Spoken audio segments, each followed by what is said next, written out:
ചാവേറാകാൻ തയ്യാറെടുപ്പ് നടത്തിയ 19-കാരൻ ജമ്മുവിൽ അറസ്റ്റിലായി. റിയാസി സ്വദേശി മുഹമ്മദ് സാജിദാണ് അറസ്റ്റിലായത്.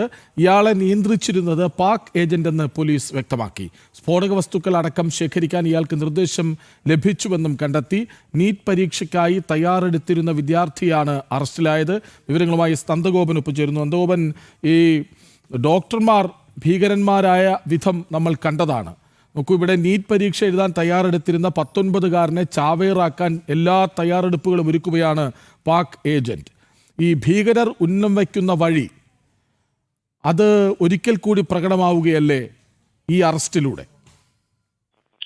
കൃഷ്ണരാജ, രഹസ്യാന്വേഷണ വിഭാഗം നൽകിയ റിപ്പോർട്ടുകളുടെ അടിസ്ഥാനത്തിലാണ് ഈ സ്പെഷ്യൽ ഓപ്പറേഷൻ സെല്ല് ഇപ്പോൾ 19-കാരനായ റിയാസി സ്വദേശി മുഹമ്മദ് സാജിദിനെ അറസ്റ്റ് ചെയ്തിരിക്കുന്നത്. ഇയാളെ നിയന്ത്രിച്ചിരുന്നത് പാക് ഏജന്റുമാരായിരുന്നു എന്നുള്ളതാണ് പോലീസ് വ്യക്തമാക്കുന്നത്. 3 മാസമായി ഇയാൾ പാക് ഏജന്റിന്റെ നിയന്ത്രണത്തിലായിരുന്നു.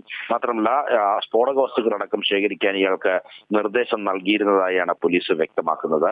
ഇയാൾ നീറ്റ് പരീക്ഷയ്ക്കായി തയ്യാറെടുക്കുന്ന വിദ്യാർത്ഥിയായിരുന്നു എന്നുള്ളതാണ് പോലീസ് അറിയിച്ചിരിക്കുന്നത്. ഇവരുടെ സംഘത്തിൽ കൂടുതൽ യുവാക്കൾ ഉൾപ്പെട്ടിട്ടുണ്ട് എന്നുള്ള സംശയത്തിൽ പോലീസ് വിശദമായ അന്വേഷണം ആരംഭിച്ചിരിക്കുകയാണ്. സ്പെഷ്യൽ ഓപ്പറേഷൻ സെൽ ഡിവൈഎസ്പിക്കാണ് ഇപ്പോൾ അന്വേഷണ ചുമതല ഉണ്ടായിരിക്കുന്നത്. ഇയാൾക്ക് ഈ വിദ്യാർത്ഥിക്ക് 19-കാരന് ചില പരിശീലനങ്ങളും മറ്റും ലഭിച്ചിരുന്നു എന്നുള്ള വിവരങ്ങളും ലഭ്യമാകുന്നുണ്ട്. ഭാരതത്തിന്റെ ഏതെങ്കിലും ഭാഗത്തെത്തി ചാവേറാകാനായിരുന്നു ഇയാൾക്കുള്ള നിർദ്ദേശം. ഇതിന്റെ അടിസ്ഥാനത്തിലാണ് സ്ഫോടക വസ്തുക്കളടക്കം ശേഖരിക്കുവാൻ വേണ്ടിയുള്ള നിർദ്ദേശം നൽകിയിരുന്നത്.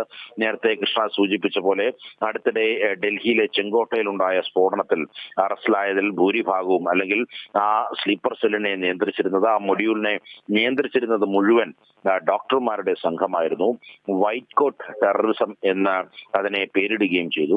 ഇപ്പോൾ കൂടുതൽ വിദ്യാർത്ഥികളടക്കം ഇതിലേക്ക്, ഈ ഭീകരവാദ ബന്ധത്തിലേക്ക് എത്തിയിരിക്കുകയാണ്. ഇപ്പോൾ അറസ്റ്റിലായ റിയാസി സ്വദേശി മുഹമ്മദ് സാജിദിന് പുറമെ മറ്റു ചില വിദ്യാർത്ഥികളും ഈ സംഘത്തിൽ ഉൾപ്പെട്ടിട്ടുണ്ട് എന്നുള്ളതാണ് പോലീസ് അടക്കം ചൂണ്ടിക്കാണിക്കുന്നത്. ഏതായാലും ഇതുമായി ബന്ധപ്പെട്ട് വളരെ വിശദമായ അന്വേഷണത്തിലേക്കാണ് ജമ്മു കാശ്മീർ പോലീസ് കടന്നിരിക്കുന്നത്.